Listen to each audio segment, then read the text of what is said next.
Hello students, in this video we will continue further with periodic properties. Okay, so the next property that we are now going to look at is electron affinity. Now let's try to understand what is electron affinity. Okay, now electron affinity is basically the tendency, use the word tendency. It is the tendency of an atom to accept an electron. It is the tendency of an atom to accept an electron.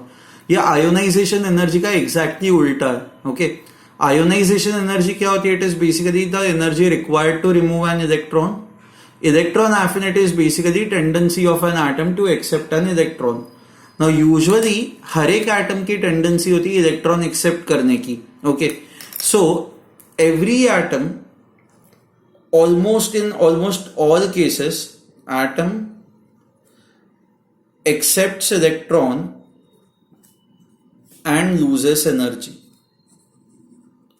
releases energy rather, energy. Okay, so basically ये जो electron accept करना जो ये process होता है, this is an exothermic process. It is a exothermic process. Okay, now ionization energy जो थी, वो जो प्रोसेस था आयोनाइजेशन का प्रोसेस, वो एंडोथर्मिक प्रोसेस था. Now this is your exothermic process. So now the question is, okay, what do you exactly mean by electron affinity? या फिर इसको हम लोग कहते हैं electron gain enthalpy. There is another word for it, electron gain enthalpy. Enthalpy is another word used for energy. So हम लोग जब थर्मोडायनामिक्स पढ़ेंगे तब हम लोग एंथैल्पी के बारे में थोड़ा और डिटेल में पढ़ेंगे. ओके, कि what does enthalpy exactly mean. But अभी आप एंथैल्पी को एनर्जी ही समझ के चलो. Okay, so when I say electron gain enthalpy, it is nothing but energy released when an atom accepts one electron. When an atom accepts one electron. Okay, now यहां पे भी वो सारी चीजें आती है. अब जैसे मान लो एटम ऑलरेडी बहुत स्टेबल है, मान लो उसका हाफ फिल्ड स्टेट है, उसका फुल्ली फिल्ड स्टेट है, तो it will not have a tendency to accept electrons, right? तो उस केस में इलेक्ट्रॉन एफिनिटी कम हो जाएगी. ओके, सिमिलरली अगर जो जैसे फॉर एग्जांपल हैलोजेंस है, अगर जो हम लोग हैलोजेंस की बात करें तो हैलोजेंस का जनरल कॉन्फ़िगरेशन क्या होता है? NS2NP5, correct? Outermost shell में S orbital has 2 electrons, P orbital has 5 electrons. So when you give electron to such atoms, इनका जो कॉन्फ़िगरेशन है वो हो जाएगा NS2NP6. Now this is the configuration of inert gas, right? So halogens जो होता है, halogens when they accept electron accept करने के बाद they are going to become very very stable. Now because they are going to become very very stable, they will have a very high tendency to accept electrons. वो electrons जो है बहुत ही आराम से accept कर देंगे. ठीक है? So I can say this now, that in case of halogens, because they are going to become very very stable, in this case ये जो प्रोसेस होगा ये readily होगा. readily होगा इसका मतलब क्या है कि halogens will readily accept electrons, and if they will readily accept electrons, इसका मतलब halogens की इलेक्ट्रॉन एफिनिटी बहुत ज्यादा है. Electron affinity is high. See, electron affinity को ना बस उससे देखो, इलेक्ट्रॉन से प्यार कितना है, प्यार जितना ज्यादा होगा उतनी एफिनिटी ज्यादा होगी. इलेक्ट्रॉन से प्यार जितना कम होगा उसका मतलब इलेक्ट्रॉन एफिनिटी कम होगी. अब हैलोजेंस के केस में तो हमें पता है ना, ये इलेक्ट्रॉन एक्सेप्ट करने के बाद बहुत ही स्टेबल कॉन्फ़िगरेशन अटेन करेगा. तो halogen has a very very high electron affinity. So when halogens accept electrons, they will release large amount of energy. वो बहुत ज्यादा एनर्जी रिलीज करेंगे. ओके, नाउ ये इलेक्ट्रॉन एक्सेप्ट करने की टेंडेंसी को हम लोग नॉन मेटालिक कैरेक्टर भी तो कहते हैं ना. This is also called as your non metallic character. non-metallic character. So now I can say this, non-metals have a very high electron affinity. जो नॉन मेटल्स होते हैं उनकी इलेक्ट्रॉन एफिनिटी बहुत ज्यादा होती है। इसके कंपैरिजन में आप मेटल्स की बात करो तो मेटल्स के केस में ना इलेक्ट्रॉन डोनेशन वाली टेंडेंसी होती है। सो मेटल्स की केस में इलेक्ट्रॉन एफिनिटी अपने आप से कम हो जाएगी।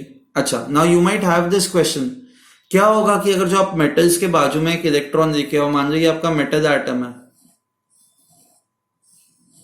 And if you bring electron close to it, so ये जो मेटल एटम है ना, ये भी इलेक्ट्रॉन को रेडिली एक्सेप्ट कर देगा। Even this metal atom will accept this electron, okay. And in most cases in this process also energy will be released. Energy is released. ठीक है, so I hope you have understood this. Whether it is a metal atom or a non-metal atom, both of them will have tendency to accept electrons, जिसको हम लोग कहते हैं electron affinity. Just that non-metals will have a very high electron affinity. Comparatively, metals will have a very very less electron affinity. अच्छा, अब इन a period और इन a periodic table हमें ये पता है ना, as we go from left to right, left से right की तरफ जाता है तो size decreases, okay. Now size अगर जो डिक्रीज हो जाएगी तो आप खुद ही सोचो, मान लो अगर जो साइज एटम की छोटी है, सो इस केस में क्या होगा, अब इसके कंपैरिजन में आप देखो, ये अगर जो एटम छोटा है तो आप अगर जो पास में एक इलेक्ट्रॉन लेके आओगे तो ये न्यूक्लियस से तो भी ज्यादा करीब होगा ना, न्यूक्लियस से ज्यादा करीब होगा तो इस पे force of attraction will also be relatively more. So in this case it will readily accept this electron. So now what I can say is, as size decreases, as we go from left to right, electron affinity increases, affinity increases, okay. Non metallic character also increases, left से right की तरफ जाता है तो non metallic, क्योंकि non metals की tendency होती है इलेक्ट्रॉन एक्सेप्ट करने की। हमें पता है कि लेफ्ट से राइट की तरफ आप जाते हो तो इलेक्ट्रॉन को एक्सेप्ट करने की टेंडेंसी इंक्रीज हो रही है। The reason is because as we go from left to right, size decreases, as we go from left to right, effective nuclear charge increases, okay.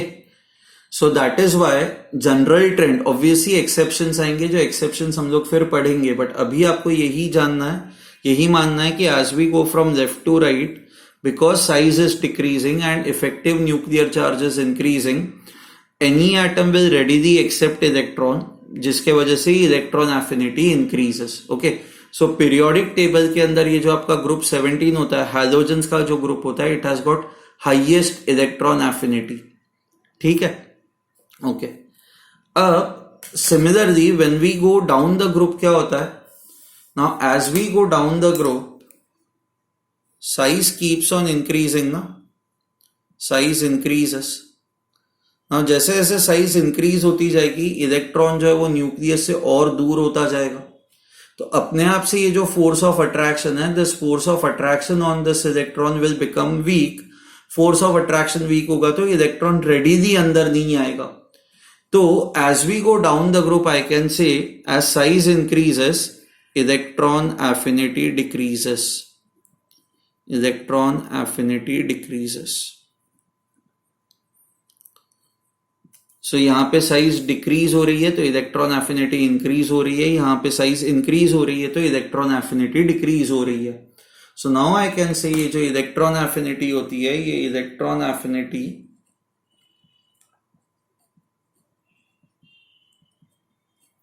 I can say it is inversely proportional to atomic size. हमने ionization energy के case में भी यही देखा था ना, ionization energy was also inversely proportional to atomic size. तो उसी तरह से electron affinity is also inversely proportional to atomic size. I hope this is clear to you, okay. Now ये हो गए हमारे जनरल ट्रेंड्स, बट अब एक्सेप्शंस यहां पे भी आता है। सो पहला एक्सेप्शन देखते हैं, what is the first exception. So first exception is, see हमें ये पता है ना, मान लो ये पीरियोडिक टेबल है, अगर जब हम लोग ये इसकी बात करें, हैलोजन के ग्रुप, हैलोजन ग्रुप की। So fluorine, chlorine, bromine, iodine, या इसके पहले मान लो ये ऑक्सीजन ग्रुप है, oxygen, sulphur, selenium, tellurium. Okay, so इस केस में क्या होता है कि as we go down the group, what is expected, as we go down the group ionization energy should decrease, right?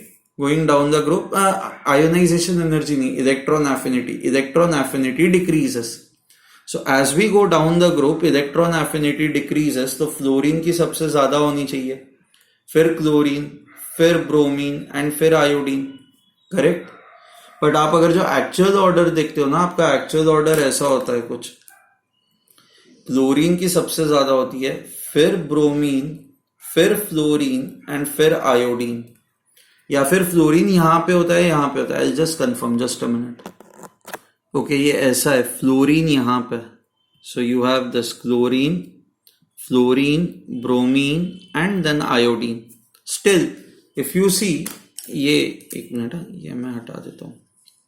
This was your expected order, but this is your actual order. So the question is, fluorine जो पहले होना चाहिए था, fluorine की suddenly electron affinity कम क्यों होती है? Similarly आप अगर जो यहां पे देखोगे तो ऑक्सीजन के ग्रुप में the expected is, this is expected, this is actual. उसी तरह से आप ऑक्सीजन ग्रुप में भी देखोगे तो ऑक्सीजन ग्रुप में भी ऐसा ही होना चाहिए, ऑक्सीजन की सबसे ज्यादा होनी चाहिए, फिर सल्फर की होनी चाहिए, फिर सेलेनियम की, और फिर टेल्यूरियम की होनी चाहिए। ओके, बट एक्चुअल में आप देखोगे तो सल्फर की ऑक्सीजन से ज्यादा होती है। सो यहां पे जैसे इस केस में this is expected and this is actual. So now the question is, ये इतना डिफरेंस आता कहां से, ये प्रॉब्लम क्यों आ रहा है कि मतलब जैसे फ्लोरीन की एक्सपेक्टेड से कम क्यों होती है इलेक्ट्रॉन एफिनिटी, ऑक्सीजन की इलेक्ट्रॉन एफिनिटी आप एक्सपेक्ट कर रहे हो कि उसके ग्रुप में सबसे ज्यादा होनी चाहिए, बट ऐसा होता नहीं है। सो ये जनरली ये जो ट्रेंड होता है ना, ये आपका सेकेंड पीरियड, ये ऑक्सीजन, फ्लोरीन, इसके पहले नाइट्रोजन, ये सारे सेकेंड पीरियड में आता है एलिमेंट्स, राइट? सो यूजुअली आपको ये ट्रेंड जो है वो सेकेंड पीरियड में दिखाई देता है। सो बेसिकली यहां पे जो आपका एक्सेप्शन है वो ये है कि elements of second period have exceptionally lower electron affinity.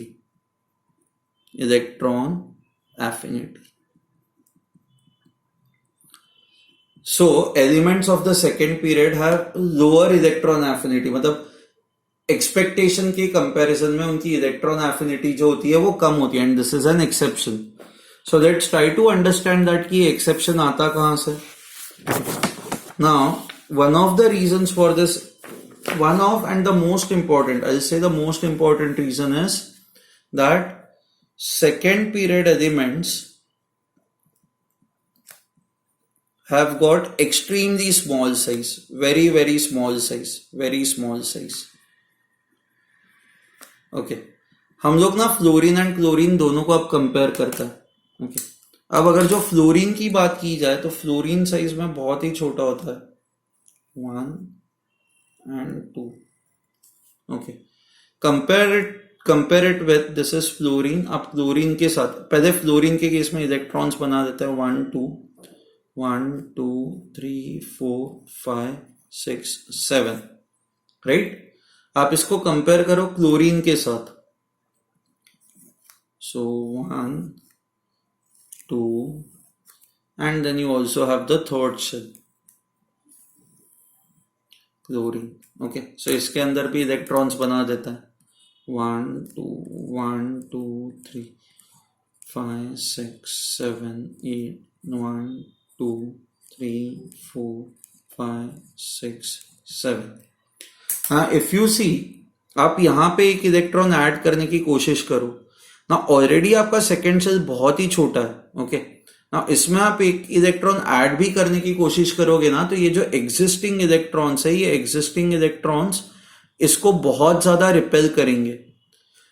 And because ये एग्जिस्टिंग इलेक्ट्रॉन्स इसको बहुत ज्यादा रिपेल करेंगे तो फ्लोरीन की जो इलेक्ट्रॉन एफिनिटी होती है it decreases, it is less than expected.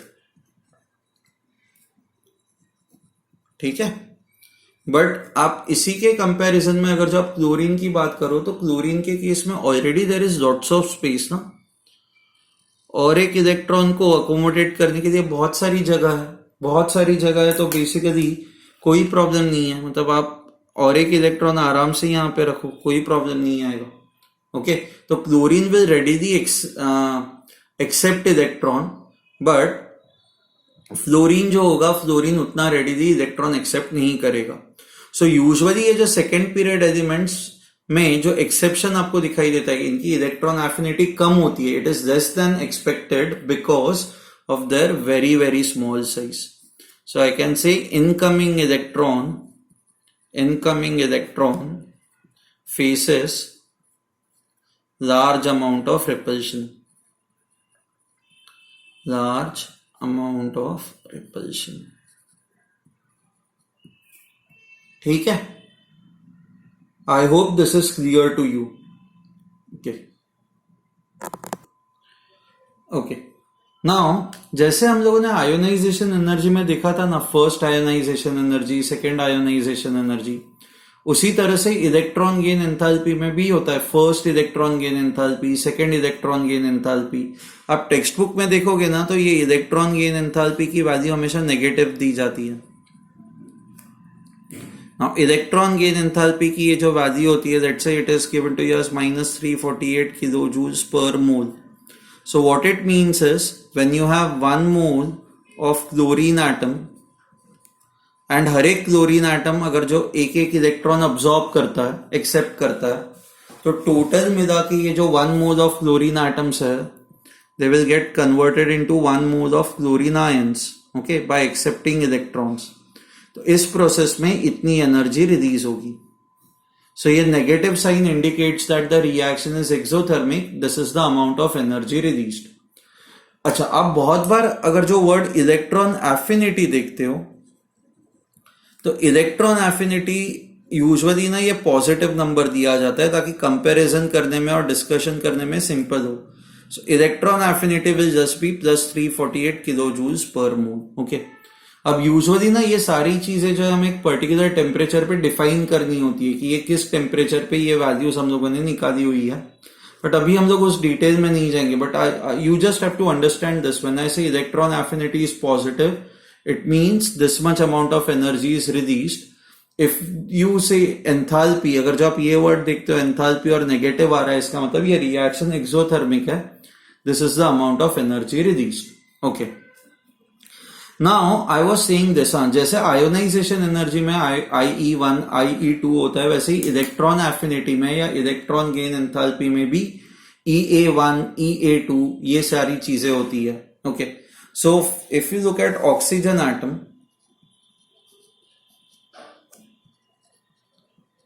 So oxygen atom के अंदर when I say electron affinity 1, तो ये आपका प्रोसेस क्या होगा, आपका न्यूट्रल एक ऑक्सीजन एटम होगा, इसमें आप एक इलेक्ट्रॉन ऐड करो and it will form O-1. So इस प्रोसेस में जो एनर्जी रिलीज होगी ना, that is called as EA1. Okay. अब व्हेन आई से EA2, तो क्या होगा कि ऑलरेडी एक नेगेटिवली चार्ज्ड ऑक्सीजन एटम है, इसमें आप एक इलेक्ट्रॉन ऐड करो तो this will form O-2. Okay, so this is now EA2. Now obviously first electron add करना is relatively simple. The reason is because कि एटम तब न्यूट्रल होता है. अब सेकेंड इलेक्ट्रॉन ऐड करने जाओ तो ऑलरेडी एटम पे नेगेटिव चार्ज होता है, एंड बिकॉज ये एटम पे नेगेटिव चार्ज होता है तो ये इस इनकमिंग इलेक्ट्रॉन को रिपेल करता है.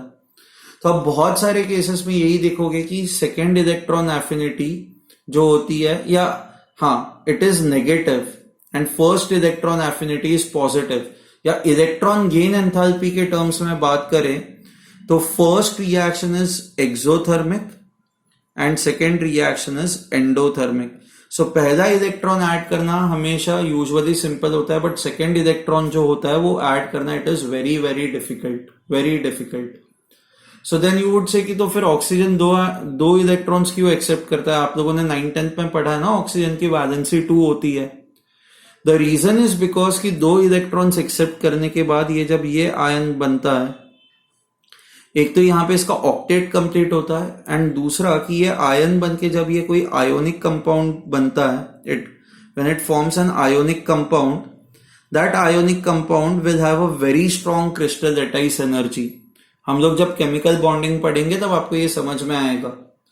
सो जितना ज्यादा नेगेटिव चार्ज होगा उतनी लैटिस एनर्जी उतनी ज्यादा होगी। So that is why even though accepting second electron is difficult, but oxygen फिर भी सेकेंड इलेक्ट्रॉन एक्सेप्ट कर देता है। एक तो स्टेबिलिटी गेन करेगा, इनर्ट गैस कॉन्फ़िगरेशन आ जाएगा, एंड दूसरी जो चीज है वो ये है कि जब ये आयोनिक कंपाउंड में कन्वर्ट होगा तो that compound will be extremely strong, it will have a very high lattice energy. So now I can से this electron affinity 1 will always be greater than EA2, which will be greater than EA3. आपको याद है ionisation energy उल्टी होती थी, IE1 was always less than IE2, which is always less than IE3. Electrons जैसे एक एक इलेक्ट्रॉन निकालना डिफिकल्ट होता जाएगा, उसी तरह से एक एक एक्स्ट्रा इलेक्ट्रॉन ऐड करना भी डिफिकल्ट होता जाएगा। ठीक है, ओके। नाउ कई बार आप ऐसा देखोगे कि as we go from left to right, electron affinity should increase. Okay, so you will see that, मान लो ये आपका 3rd पीरियड है, तो sodium, magnesium, aluminium, silicon, then you would have phosphorus, sulphur, chlorine. ये एक्सपेक्टेड है ना कि लेफ्ट से राइट की तरफ जाओगे तो इलेक्ट्रॉन एफिनिटी जो है वो इंक्रीज होनी चाहिए। बट कहीं कहीं पे ना आपको एक्सेप्शंस मिलेंगे, जैसे पहला एक्सेप्शन शायद यहाँ पे आएगा कि आप जैसे ही लेफ्ट से राइट की तरफ जाते हो तो एल्यूमिनियम की electron affinity it is less than expected. Why it is less than expected?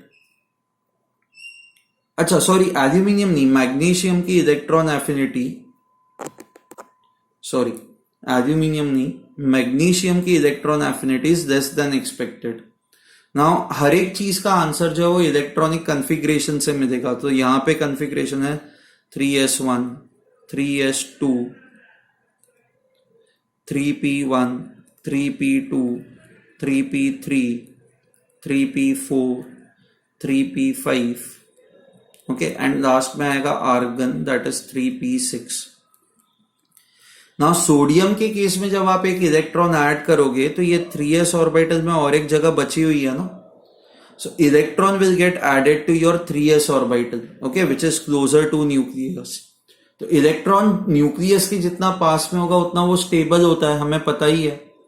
तो सोडियम के केस में ये और एक इलेक्ट्रॉन ऐड करना will be relatively simple. But when we talk of magnesium के केस में क्या हो रहा है, ये 3s जो है ये आपका भरा हुआ है ना, 3s तो ऑलरेडी भरा हुआ है। तो मैग्नीशियम के केस में जो भी इनकमिंग इलेक्ट्रॉन आएगा वो कहां पे आएगा, ये इनकमिंग इलेक्ट्रॉन 3p सबशेल के अंदर आएगा, एंड 3p सबशेल जो होता है वो न्यूक्लियस से थोड़ा सा दूर हो जाता है, तो इसलिए मैग्नीशियम उतना रेडिली इलेक्ट्रॉन एक्सेप्ट नहीं करेगा। So what you would find is कि मैग्नीशियम की electron affinity is less than expected. ये ऐसा ग्राफ होगा शायद, ठीक है। सो आपको इस तरह का एक्सेप्शन दिखता है। मान लो कि मैग्नीशियम के केस में ना हो, I do not remember exact numbers, but आपको इस तरह का ग्रुप 2 के अंदर अगर जो आपको एक्सेप्शन दिखता है तो इसी वजह से है, क्योंकि इनकमिंग इलेक्ट्रॉन अब p सबशेल में आ रहा है, s के अंदर नहीं आ रहा है। उसी तरह से यहां पे ये हाफ फिल्ड है ना, this is stable. So because this is stable, phosphorus also will have a less tendency to accept electron, क्योंकि ये इलेक्ट्रॉन एक्सेप्ट करेगा तो इसका ये जो स्टेट है वो बिगड़ जाएगा। तो फॉस्फोरस के केस में भी ये आपकी जो electron affinity it is less than expected. फिर सल्फर ठीक है, क्लोरीन ठीक है, एंड आर्गन के केस में तो ये बहुत ही कम होनी चाहिए, क्योंकि आर्गन तो बहुत ही ज्यादा स्टेबल है ना, तो it will not have a tendency to accept electrons. So inert gases will always have the least tendency to accept electrons, and किसी भी पीरियड में halogens will have the greatest tendency. So यहाँ पे जो exception आ रहा है वो आ रहा है हाफ फील्ड के वजह से, अच्छा, यहां पे जो एक्सेप्शन आ रहा है वो इससे आ रहा है क्योंकि incoming electron is coming into, so electron is coming into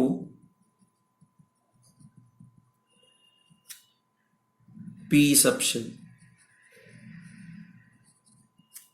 ठीक है, so I hope you have understood this. ये जो चीज है ये आपको समझ में आई है। Okay, you have understood this की एक्सेप्शंस क्यों आता है।